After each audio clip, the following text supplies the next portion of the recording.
gaminsime. Tobulą, bet paprastą daug kartų mano gaminta rodyta kebabečko sveikai. Nes kebabečko tikrai pakankamai yra sveikai. Lidlinis viso grūdo lavašas. Iš anksto pagaminta mėsytė troškinta. Su padažėčku, su pomidorų padažu, su prieskoniais. Ilgai troškinta, tokia kaip plėšta padaryta šviežus kopūstai. Pjaustytos šviežios salotos, kadangi, šiaip vaikai mano daugelis vaikų mėgsta kuo mažiau tų ingredientų ir kuo aiškesnių. Grybai, svogūnai, pavyzdžiui, girius pomidorų nemėgsta. Tai aš labai taip paprastai gaminu, nes man dar net ir lengviau gaminti tokiu būdu.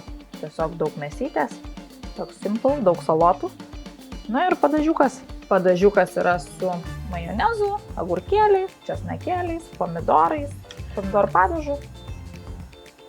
Ir jogurtų, man atrodo, jeigu nesakiau. Ir iš tiesų irgi neaštrus, fainas, norint savo pasiturbinti, galima čili dribsnių arba kažko aštraus uždėti.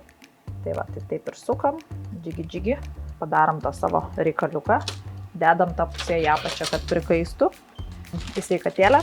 Po tokios duonelės tikrai ir žarnynas padėkos, ir sotumas bus geresnis, ir tiesiog yra skanu. Ingredientai, mėsa, paukštiena, veganiška, sutempę, ta pačia tikrai labai skanu, ar tofu, ar tai sojų faršą galima pagaminti.